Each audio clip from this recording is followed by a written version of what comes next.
Oi, gente, tudo bem com vocês? Muito bem-vindos e bem-vindas ao meu canal Pesquisadora Desconhecida. Meu nome é Emanuela e hoje vamos falar do tema surpresa, o tema especial, que hoje é sábado, né? Então, eu vou falar sobre um livro que está sendo bem popular pelo Brasil e você pode encontrar no shopping, numa biblioteca, em algum lugar assim. É esse livro aqui, ó, O Deus que Destrói Sonhos. Não sei se vocês já viram de algum lugar, mas esse livro é muito bom, eu recomendo eles. Porque ele vai falar sobre aqui, que eu vou dar aqui um resumo sobre esse livro praticamente, né? Eu peguei emprestado de uma amiga minha, né? Então, eu li ele, muito bom. Eu entendi bastante sobre o que está acontecendo com a gente, principalmente com nós cristãos, né? Por que Deus que destrói os sonhos? Porque mostra esse livro que a gente usa muito Deus para ser um Deus doméstico, para ele realizar os nossos desejos, os nossos sonhos, né? Então, eu vou falar aqui, né? Agora, vamos começar. Bora lá! Então, são 6 capítulos que tem nesse livro, né? E eu vou falar aqui o resuminho dele. Que a gente usa muito Deus como se fosse um gênio, uma lâmpada mágica, né? Para começar. Então, a gente justifica muito a Deus assim, né? Nas nossas orações. Deus, está escrito isso, isso, aquilo na Bíblia, né? Que se a gente ser muito bom, se a gente tiver fé, Deus vai realizar nossos sonhos, vai realizar nossos desejos. Então, a gente se torna muito crianças mimadas e birrentas. Pois é isso que você ouviu, a gente é muito criança mimada e birrentas. Então, o que acontece? A gente construiu uma imagem de que Deus é um Deus abençoador. Claro que ele abençoa a gente, mas a questão é que a gente coloca os nossos sonhos, nossos desejos como se fosse um ídolo. E não é isso que Deus quer pra gente. Deus quer que a gente adore a Deus, somente a Ele, né? Então, a gente coloca a teologia do Good Vibes, que nos leva a crer que as nossas necessidades são mais importantes do que a missão de Deus. O que é a missão de Deus? Que Jesus veio, né, na cruz, para sacrificar a vida dele, para salvar a gente da condenação eterna, né? E eu vou falar mais pra frente sobre isso, da história lá do rico, né, o jovem rico. E o que acontece? Outra coisa, a gente coloca muito nessa parte também que, assim, vou falar mais sobre a gente, né, que a nossa natureza humana é sobre fazer planos. Então, está escrito isso em Provérbios 16:1, que a gente cria planos, né? Mas no final, quem fala que vai acontecer é Deus, né? Então, vai confirmar é Deus, né? Que a gente não sabe o dia de amanhã. Então, a gente é muito de criar e agir, que nem Deus, né?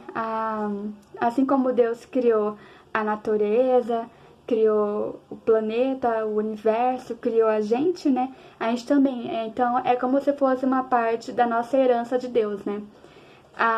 Que a gente também é de criar prédio, criar obra de arte, compor música, né? Então, outra coisa é que logo não olhamos para os planos de Deus, e sim para nossos anseios. Então, a gente vive numa vida cristã personalizada. Então, dependendo de qual igreja você é, a gente tem que tomar muito cuidado o que os pastores falam, o que a mídia também fala. Então, a gente tem que tomar cuidado. Tipo, não tem problema, claro, a gente desejar, realizar nossos sonhos, né? Mas a questão é que a gente põe muito os nossos sonhos, nossos desejos muito na frente, né?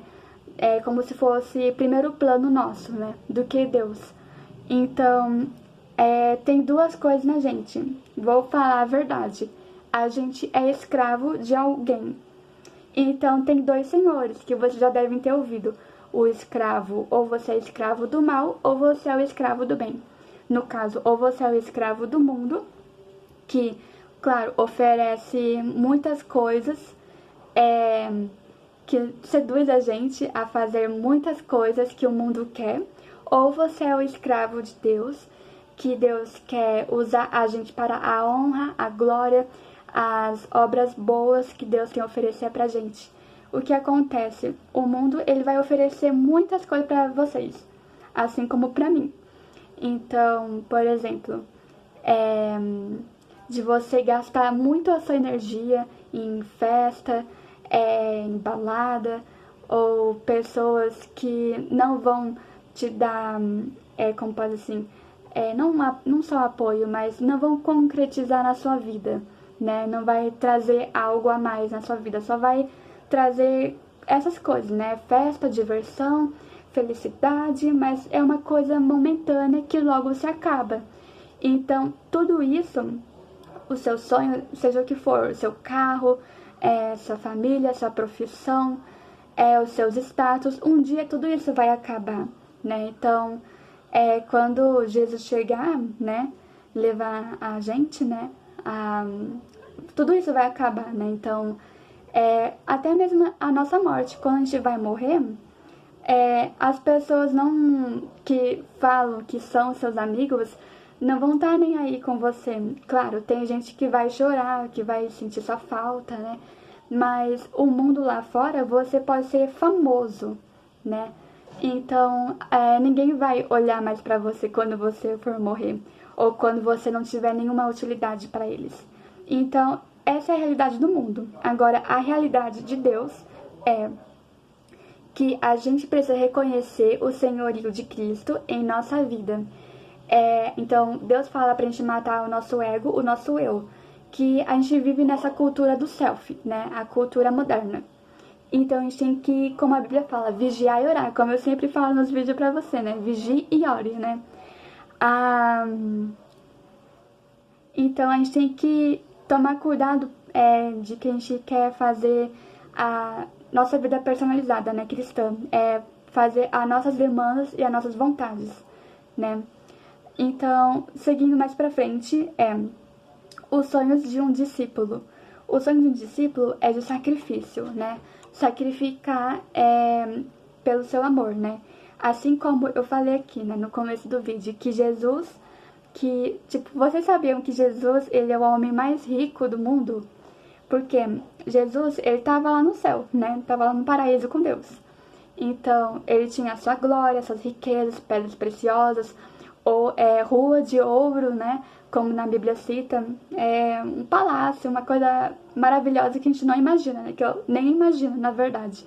Então, imagina, Jesus deixou aquela riqueza toda para descer na terra, a gente que não tem nada, que a gente não é nada, né? Que a gente só faz coisa que vai pela nossa cabeça, né? Então, para sacrificar a gente, então Jesus teve esse amor para sacrificar a gente, para resgatar os perdidos, para a gente sair dessa condenação eterna, para a gente poder viver com Deus, né? Para a gente poder fazer as obras boas para Deus. Por exemplo, se você chutava o cachorro, você não chuta mais o cachorro, você dá o amor, carinho pro cachorro, né? Então, essas são as obras boas de Deus, né? Então, tudo aqui a gente for sacrificar o nosso tempo, coisas boas, né? Como falei, então é boa obra de Deus, né? O amor, né? Que eu falo. Então, tem uma história aqui do jovem rico que eu falei pra vocês. O jovem rico é uma coisa que acontece muito isso com a gente, já aconteceu muito comigo, que no caso, a gente tem tudo, né? A gente tem família, a gente tem talentos, a gente tem isso, aquilo, outro, mas a gente sente aquele vazio no coração. Então, o que a gente faz? A gente usa Deus para preencher o nosso vazio, né? Então, não é bem assim que esse livro ele fala que a gente deve fazer, né? O que a Bíblia fala pra gente fazer. Então, o que Jesus fala para esse rico? Tipo, beleza, você obedece os mandamentos, obedece a Deus, obedece seus pais, honra os seus pais, mas então deixe tudo isso de lado, seus planos, seus sonhos, suas riquezas, e me segue. Então, quando a gente vai seguir Jesus, é uma coisa de sacrifício da nossa rotina, né? Então, missões, né? Uma viagem missionária, por exemplo. a viagem missionária em campo, né, que eu falo. A gente deixa toda a nossa rotina, a gente deixa a família, os nossos amigos, nossos parentes, os nossos amados, né, de lado, assim, para poder seguir a vontade de Deus, que é ir e pregar a toda criatura, né? Por exemplo, no meu caso né? Então, eu vou deixar tudo de lado, né? Seja o que for que Deus chamar na sua vida, você tem que deixar as coisas de lado e seguir a Deus, né? Então, a gente é escravo de Deus pra isso, entendeu? Abrir mão de tudo, né? Então, eu tô falando aqui, cuidado, cobiça e avareza, né? Então, por exemplo, vou pôr um exemplo aqui. A gente tem muitas roupas, né? Se vocês tiverem muita roupa, por exemplo, muita roupa. Aquelas roupas que a gente não usa mais, ou aquela roupa que praticamente nunca usou, ou a gente deixou de lado, assim. O que seria bom a gente pegar essa roupa para doação, né? Ou aquela roupa que não serve mais pra gente e doar para as pessoas que têm necessidade. Então já é um sacrifício de amor, entendeu? Porque a gente tá dando aquilo, ou aquela roupa que a gente tem mais apego, né? A gente tá sacrificando para dar para aquelas pessoas. Não tô falando para você ficar sem roupa, não é isso. Tô falando de sacrifício em amor, né? Que discípulo faz isso, né? Tem uma história lá na Bíblia que é naquela época quando a Jezabel, ela já entrou, né? Já é a rainha de Samaria, né? E para quem conhece, né? O Elias, o profeta, falou sobre a profecia de 3 anos, né? Ficar sem chuva, né? Então a terra ficou seca, né?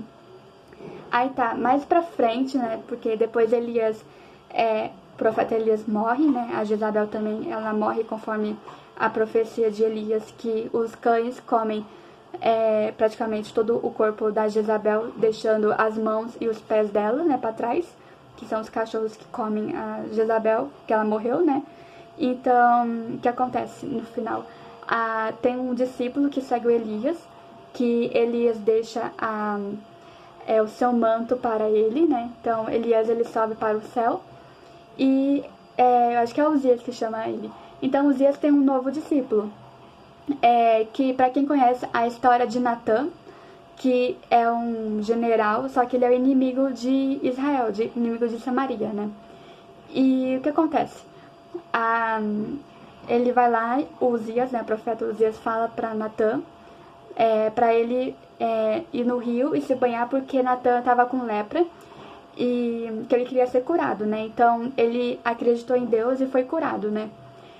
Mas o que acontece? Esse discípulo, ele pediu para o Natã, o general Natã, dar riquezas, né? Então o que acontece? Tem a ganância aí. Então ele usa o nome de o profeta Uzias para pegar a riqueza que o Natã tem, porque eles não precisam de riqueza para ser recompensados, vamos dizer assim, né? Então, aí no final, quem pega a lepra passa para esse discípulo, né? Então, a gente tem que tomar cuidado com a cobiça, né? Como eu falei pra vocês, como esse exemplo da história desse discípulo de Uzias, assim como a avareza, como eu falei aqui das roupas, né? A próxima parte a gente tem que abrir a mão dos nossos sonhos para viver a vontade de Deus. Que dessa forma, nesse capítulo, Paulo deixa bem claro a condição do ser humano. Ou somos escravos do pecado, ou somos escravos de Deus. Tipo, não existe a tal liberdade de eu posso ser o que eu quero, né? Então, o que eu bem entender, eu faço o que eu quero, né? Aquelas famosas frases que a gente conhece hoje em dia, né? Nas escolas, né? Na política, que as pessoas ficam falando isso, né? Então, é melhor a gente ser escravo de Deus, né? Porque a gente foi comprado por alto preço, né? Então, Jesus entregou a sua vida para nos libertar de todo pecado, para nos purificar e fazer de nós seu povo, inteiramente dedicado às boas obras, né? Então, a gente não pode trocar também, que nesse livro fala, de trocar a nossa bênção para um prato de lentilha para as pessoas do mundo, né? Tipo, por exemplo, vou pôr aqui uma bebida, né, alcoólica. Só um pouquinho, só um golinho. Aí acontece, a gente tá trocando a nossa dignidade que a gente tem com Deus, né? A honra que está tendo com Deus por uma coisinha assim, que essa coisinha pode se tornar um vício enorme, que a gente de novo fica preso naquele pecado, né? Então, vigie e ore. A próxima parte é: Senhor, qual a sua vontade para a minha vida? Essa frase é muito perigosa. Por quê? Se a gente falar isso para Deus, se for da sua vontade, é como se a gente tivesse indeciso, entendeu? A gente não sabe o que a gente quer fazer. Então, já aconteceu muito isso comigo também.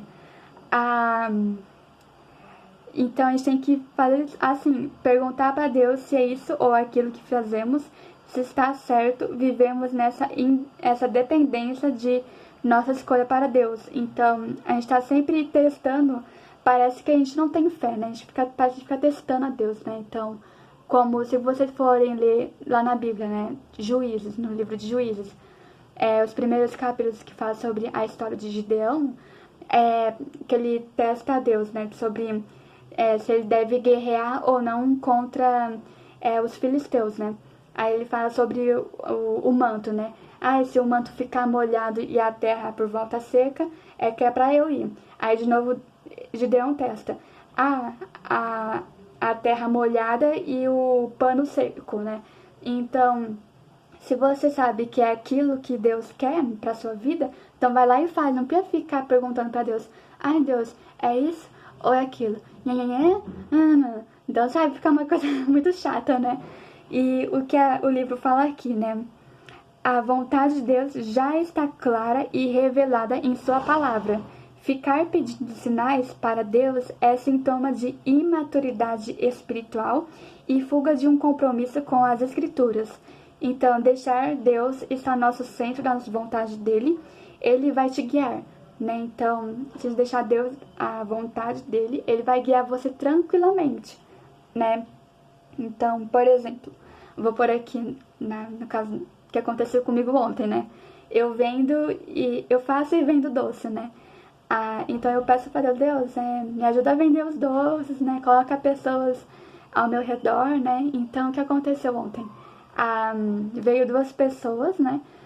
Pedindo para eu vender e na casa delas venderem. Então já tá sendo uma coisa bem tranquila, né, pra mim, né? Porque eu tô confiando em Deus, eu tô indo, né? Tipo, faço e vendo doce e vou andando. Então aos poucos eu vou ganhando minha clientela, né? Vou ganhando meu dinheiro, né? Então, e nisso, Deus vai tocando as pessoas, vou tendo a minha clientela já formada, né? Então, logo essa clientela vai atrás de mim, não pra ficar indo atrás delas toda hora. Então, Deus faz exatamente isso com a gente, né? Se a gente crê em Deus e a gente ir pra luta, né? Como tá, por exemplo, aqui, né? Você faz a sua parte e Deus vai fazer a dele. Então, é como uma parceria, né? Os dois vão andando juntos, entendeu? Então, é por isso que é bom confiar e acreditar em Deus, né? Ter fé em Deus, né? E bora pra luta, né? Então, outra coisa que tá acontecendo muito hoje em dia no mundo, né? Que os jovens e adolescentes estão ficando muito ansiosos, né? Então, a ansiedade tá muito enorme no mundo, né? Como também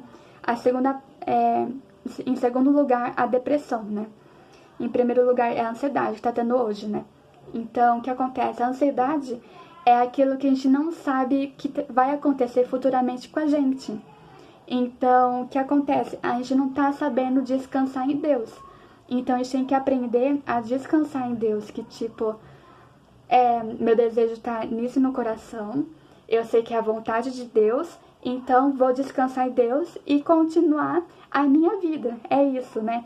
E eu aprendi exatamente isso nesse ano, né? De que eu quero isso, então vou fazer conforme Deus quer que eu faça. E eu vou continuar a minha vida tranquilamente. Não preciso ficar dependendo de pessoas, né? Por exemplo, né? Outra parte é a oração que destrói os sonhos, que é a oração do Pai Nosso. Então, que tá no capítulo 6, né? Desse livro aqui.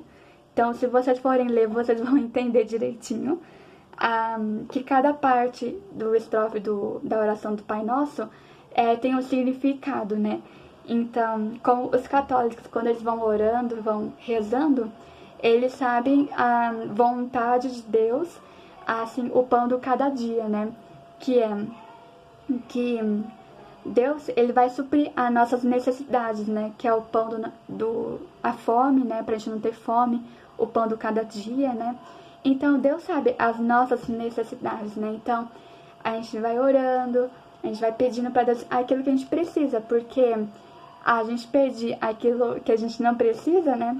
Então, aí vai ficar tipo, não é aquilo que eu queria, né? Então, tipo, ai Deus, por que você deu isso pra mim? Então, depois a gente acaba culpando a Deus, né? Então, mais uma vez, Deus não é Deus para ser domesticado. Deus, ele é livre para onde ele ir e fazer bem o que ele entender, né? Então, se Deus, ele sabe onde ele tá indo, é porque Deus, ele sabe o que vai acontecer futuramente. Então, a gente não tem poder para segurar ele, muito menos Deus não cai na nossa cilada, né? Como por exemplo eu falei aqui, de usar versículos da Bíblia para falar para Deus: ai Deus, você falou isso que vai acontecer na Bíblia, você tem que realizar meu desejo, você tem que fazer isso, aquilo, né? Então não faça isso porque a gente tá sendo muito mimado e birrento para Deus, né? Então fica chato, né, gente? Imagina a gente fazer isso com nosso pai, com a nossa mãe, ou com as pessoas lá fora. Ai, fulano, eu quero isso aqui, sabe? Pra gente ficar choramingando, se vitimizando, né? Então é uma coisa muito chata. Então, é isso, gente, que eu quero dar pra vocês hoje, esse resuminho desse livro, né? Praticamente um resumão. Então, compra esse livro ou pede emprestado pra um amigo ou pra uma amiga se tem esse livro. É muito bom. Aprendi bastante coisa sobre esse livro, né? Me identifiquei muito. Então, muito obrigada por terem me ouvido até aqui. E até mais para o próximo vídeo, né? Tema especial e surpresa.